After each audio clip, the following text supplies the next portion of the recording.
Halo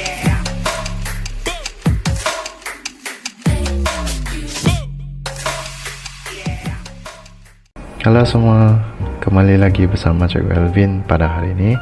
Hari ini Cikgu akan kongsikan 5 kata kunci dalam topik bab 10 sektor pembuatan ataupun pedestrian untuk tingkatan 5. Tapi sebelum Cikgu mula, tekan butang like pada video ini, dan kalau ada cadangan-cadangan topik yang kamu ingin Cikgu kongsikan, komen di bawah itu.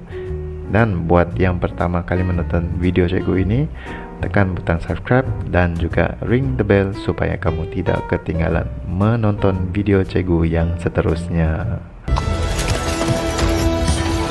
Oke, topik di bawah kegiatan ekonomi iaitu bab 10 sektor pembuatan atau pedestrian. Kali ini Cikgu akan kongsikan kepada kamu semua 5 kata kunci dalam perkara yang kita akan pelajari di dalam topik ini. Di mana yang pertama nanti coba kita lihat.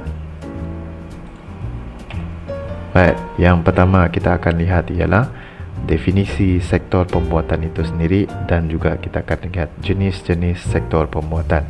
Jadi pada kali ini, siri pertama ini, kita akan lihat faktor-faktor yang mempengaruhi perkembangan sektor pembuatan di Malaysia.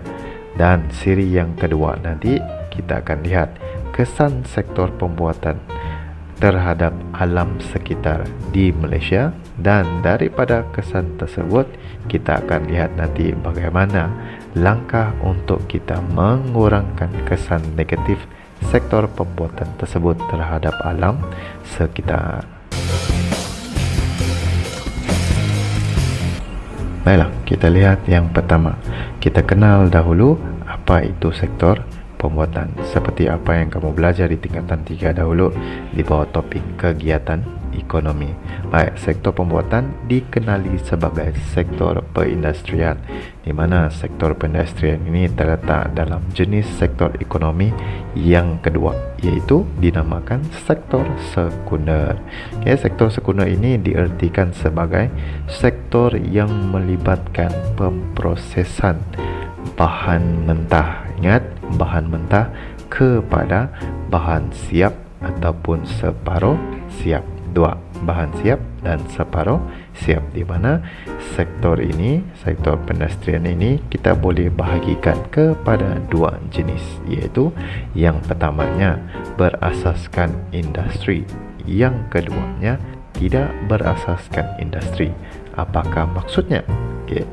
Berasaskan industri bermaksud industri yang memerlukan bahan mentah untuk beroperasi. Kalau tidak ada bahan mentah, maksudnya kilang itu boleh tutup.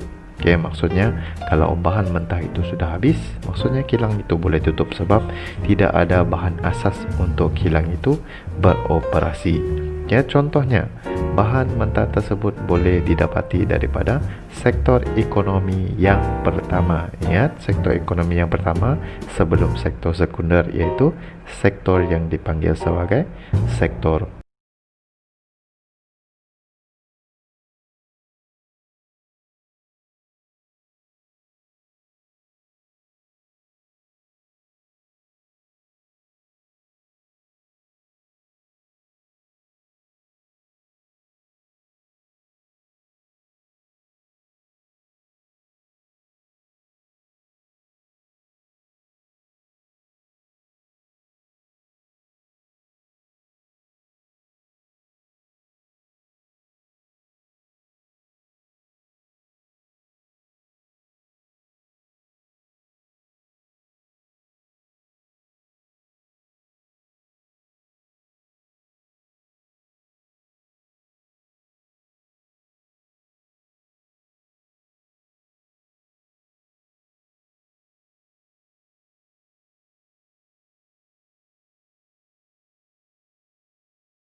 bagaimana kamu nak faham faktor-faktor ini supaya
mendapat permintaan yang sangat tinggi dari luar negara, iaitu daripada Eropah, Rusia dan juga China. Itu ialah kata kunci ataupun isi yang keempat. Bagaimana pula yang kelima? Yang kelima semestinya pengangkutan, di mana kita ada dua jenis kemudahan pengangkutan, iaitu jalan raya dan juga jalan kereta api. Apa fungsinya? Untuk meningkatkan kuantiti pengangkutan dari segi barangan dan memudahkan pekerja-pekerja untuk pergi bekerja di sektor-sektor perkilangan. Itu ialah 5 kata kunci yang kita lihat pada siri yang pertama ini, iaitu bentuk muka bumi, bahan mentah, tenaga buruh, permintaan dan juga pengangkutan. Jadi bagaimana kita nak gunakan 5 kata kunci ini untuk memudahkan kita ingat dengan menggunakan cara mengaitkan ke 5 isi ini. Lepas ini cikgu akan tunjukkan. I'm the best. Baik. Daripada kelima-lima isi tadi ataupun kata kunci tadi, cikgu akan ajak kamu untuk mengaitkan setiap isi itu supaya kamu dapat gambaran dan juga supaya kamu boleh ingat faktor-faktor yang mempengaruhi perkembangan sektor pembuatan di Malaysia kita ini. Jadi kelima-lima faktor tadi, iaitu yang pertama bentuk muka bumi, yang kedua tadi ialah bahan mentah, yang ketiga tadi ialah tenaga buruh, yang keempat ialah permintaan, dan juga yang kelima ialah pengangkutan. Kita akan rangkumkan keseluruhan kata kunci ataupun isi ini tadi dan kita kaitkan daripada permulaan iaitu kilang sampai ke pengangkutan tadi iaitu isi yang kelima. Okey, jom kita mulakan. Baik. Okey, kita lihat di sini. Baik, yang pertama tadi ialah kilang. Sebelum kilang dibina, pemaju-pemaju akan mengambil keputusan di mana mereka nak bina kilang tersebut. Jadi kalau kamu sebagai seorang pemaju, maksudnya kamu akan pilih bentuk muka bumi yang sesuai untuk membina kilang kamu. Jadi semestinya untuk mengurangkan kos, kamu mestilah memilih kawasan tanah pamah. Pamah, iaitu kawasan yang rata. Jadi, kalau kamu sebagai seorang pemaju, semestinya kamu akan memilih kawasan tanah pamah itu untuk dijadikan tapak kawasan kilang. Dan satu lagi ialah, selain daripada tapak, kamu perlu juga mengambil kira. Sama ada kilang tersebut berdekatan dengan bahan mentah. Mentah. Sebab kalau kilang itu berjauhan dengan bahan mentah, kalau jauh dia akan mahal. Iaitu kos penghantaran. Kos penghantaran bahan mentah ke kilang itu mesti mahal. Jadi kita perlu pilih yang dekat. Yang pertama tadi mesti rata dan mesti dekat dengan bahan mentah. Itu yang seterusnya. Jadi untuk mengeluarkan bahan mentah pula, kita memerlukan, kalau kita sebagai seorang pemaju kilang, kita memerlukan tenaga buruh yang ramai. Kita memerlukan tenaga buruh yang ramai untuk mengeluarkan bahan mentah ini, ataupun untuk mengambil bahan mentah ini untuk dihantar ke kilang-kilang untuk diproses. Dan kilang juga memerlukan tenaga buruh untuk membantu memproses bahan-bahan mentah itu. Iaitu kita nak pilih tenaga kerja yang ramai, sebab tenaga kerja ramai maksudnya kerja-kerja akan menjadi lebih mudah dan banyak hasil-hasil akan banyak hasil dari kilang tersebut akan dibuat ataupun dibuatlah atau dikeluarkan oleh kilang tersebut. Sebab apa? Semakin banyak hasil tersebut, kita boleh memenuhi permintaan. Kita boleh penuhkan permintaan yang tinggi. Sebab permintaan kita ini, sebab kita sebagai pengusaha kilang, permintaan kita ini bukan hanya permintaan pasaran tempatan, malah kita juga dapat pasaran daripada luar negara.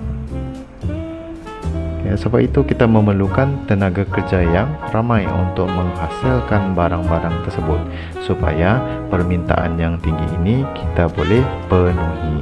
Dan satu lagi ialah, apabila permintaan kita terlalu tinggi daripada pasaran tempatan dan luar negara, kita juga memerlukan bahan-bahan ataupun benda-benda untuk memudahkan penghantaran barangan itu ke pasaran tempatan dan juga luar negara. Iaitu kita memerlukan pengangkutan. Kita perlukan pengangkutan supaya barang-barang yang kita hasilkan tadi untuk memenuhi permintaan ini senang untuk dibawa, iaitu pengangkutan melalui jalan raya ataupun jalan kereta, landasan kereta api ataupun lapangan terbang. Itu adalah perkaitannya. Yang pertama tadi, kita sebagai pengusaha kilang, kita nak pilih bentuk muka bumi yang sesuai untuk membina kilang kita. Yang kedua, kita kena ambil kira bentuk muka bumi yang rata itu berdekatan ataupun tidak dengan bahan mentah, supaya bahan mentah yang dekat kosnya murah, kos dijimatkan. kos boleh dijimatkan, dan kita juga memerlukan tenaga buruh yang ramai untuk membantu kilang kita berkembang, supaya banyak tenaga buruh ini dapat memudahkan kita memproses bahan-bahan mentah tadi dengan senang. Dan juga bila bahan mentah banyak dikeluarkan daripada kilang kita boleh memenuhi permintaan yang tinggi. Itu permintaan tadi, itu tenaga buruh. Tenaga buruh yang ramai boleh menghasilkan produk-produk kita sangat banyak untuk memenuhi permintaan yang tinggi. Dan barang-barang yang kita hasilkan tadi, untuk kita penuhi permintaan ini, kita perlu hantar dengan menggunakan jalan raya, landasan kereta api ataupun lapangan terbang. Jadi itu yang kelima, ialah pengangkutan. So ini adalah rumusan 5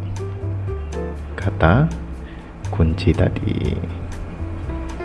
Jadi cikgu harap so cikgu harap kamu boleh faham bagaimana kita nak mengaitkan kelima-lima isi berkenaan dengan faktor-faktor yang mempengaruhi perkembangan sektor pembuatan di Malaysia. Jadi dengan perkaitan yang tadi, kita boleh faham bagaimana sebenarnya sektor-sektor perindustrian ataupun sektor pembuatan ataupun sektor perkilangan di Malaysia kita semakin berkembang.